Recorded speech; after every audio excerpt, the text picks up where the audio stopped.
سورہ فیل. سورہ فیل کا تعارف. مقام نزول. سورہ فیل مکہ مکرمہ میں نازل ہوئی ہے. آیات، کلمات اور حروف کی تعداد. اس صورت میں 1 رکوع، 5 آیتیں، 20 کلمے اور 96 حروف ہیں. فیل نام رکھنے کی وجہ، عربی میں ہاتھی کو فیل کہتے ہیں اور اس صورت کی پہلی آیت میں ہاتھی والوں کا واقعہ بیان کیا گیا ہے. اس مناسبت سے اسے سورہ فیل کہتے ہیں. سورہ فیل کے مضامین. اس صورت میں یمن کے بادشاہ ابرہہ کا واقعہ بیان کیا گیا کہ اس نے اپنی قوت اور مال پر بھروسہ کرتے ہوئے خانہ کعبہ پر حملہ کیا تو اس کی فوج پر اللہ تعالیٰ نے چھوٹے چھوٹے پرندے بھیجے جنہوں نے ان پر کنکر کے پتھر برسائے اور انہیں جانوروں کے کھائے ہوئے بھوسے کی طرح کر دیا. سورہ ہمزہ کے ساتھ مناسبت.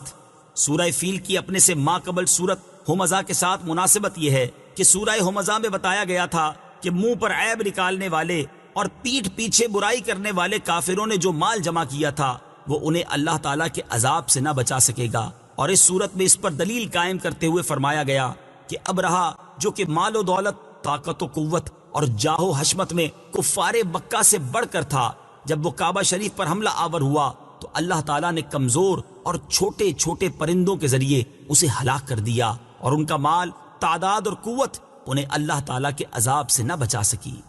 بسم اللہ الرحمن الرحیم. ترجمہ: اللہ کے نام سے شروع جو نہایت مہربان رحمت والا ہے. الم تر کیف فعل ربک باصحاب الفیل الم یجعل کیدہم فی تضلیل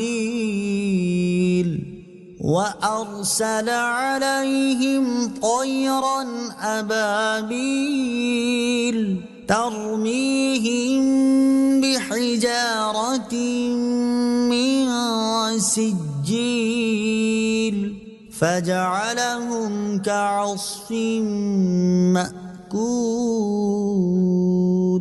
ترجمہ: اے محبوب، کیا تم نے نہ دیکھا کہ تمہارے رب نے ان ہاتھی والوں کا کیا حال کیا؟ کیا اس نے ان کے مکر و فریب کو تباہی میں نہ ڈالا اور ان پر فوج در فوج پرندے بھیجے جو انہیں کنکر کے پتھروں سے مارتے تھے تو انہیں جانوروں کے کھائے ہوئے بھوسے کی طرح کر دیا. الم تر کیف فعل ربک باصحاب الفیل. اے محبوب، کیا تم نے نہ دیکھا کہ تمہارے رب نے ان ہاتھی والوں کا کیا حال کیا؟ تفسیر صراط الجنان میں ہے اس صورت میں جو واقعہ بیان کیا گیا ہے اس کا خلاصہ یہ ہے کہ یمن اور حبشہ کے بادشاہ ابرہہ نے جب حج کے موسم میں لوگوں کو بیت اللہ کا حج کرنے کی تیاری کرتے ہوئے دیکھا تو اس نے اس غرض سے صنعاء میں ایک کنیسہ، عبادت خانہ بنایا کہ حج کرنے والے مکہ مکرمہ جانے کی بجائے یہیں آئیں اور اسی کنیسہ کا طواف کریں. عرب کے لوگوں کو یہ بات بہت ناگوار گزری اور قبیلہ بنی کرانہ کے ایک شخص نے موقع پا کر اس کنیسہ میں قضائے حاجت کی اور اس کو نجاست سے آلودہ کر دیا. جب ابرہہ کو یہ بات معلوم ہوئی تو اسے بہت پیش آیا اور اس نے قسم کھائی کہ وہ کعبہ معظمہ کو گرا دے گا. چنانچہ وہ اس ارادے سے اپنا لشکر لے کر چلا. اس لشکر میں بہت سے ہاتھی بھی تھے اور ان کا ایک پیش رو ایک بڑے جسم والا کوہ پیکر ہاتھی تھا جس کا نام محمود تھا. ابرہہ جب مکہ مکرمہ کے قریب پہنچا تو اس نے اہل مکہ کے جانور قید کر لیے اور ان میں حضرت عبد المطلب کے 200 اونٹ بھی تھے.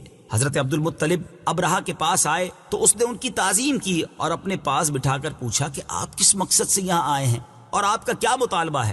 آپ نے فرمایا میرا مطالبہ یہ ہے کہ میرے اونٹ مجھے واپس کر دیے جائیں. ابرہہ نے کہا مجھے آپ کی بات سن کر بہت تعجب ہوا ہے کہ میں اس خانہ کعبہ کو ڈھانے کے لیے یہاں آیا ہوں جو آپ کا اور آپ کے باپ دادا کا معظم و محترم مقام ہے. آپ اس کے لیے تو کچھ نہیں کہتے اور اپنے اونٹوں کی واپسی کا مطالبہ کر رہے ہیں. آپ نے فرمایا میں اونٹوں ہی کا مالک ہوں اس لیے انہی کے بارے میں کہتا ہوں اور کعبے کا جو مالک ہے وہ خود اس کی حفاظت فرمائے گا. یہ سن کر ابرہہ نے آپ کے اونٹ واپس کر دیے.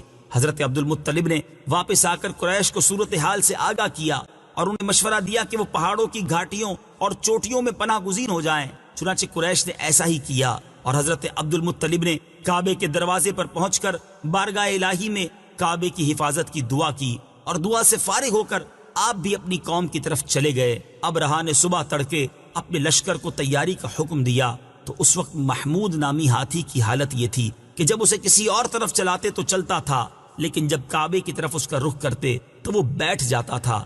اللہ تعالیٰ نے ابرہہ کے لشکر پر سمندر کی جانب سے پرندوں کی فوجیں بھیجی، اور ان میں سے ہر پرندے کے پاس 3 کنکریاں تھیں، 2 دونوں پاؤں میں اور 1 چونچ میں تھی۔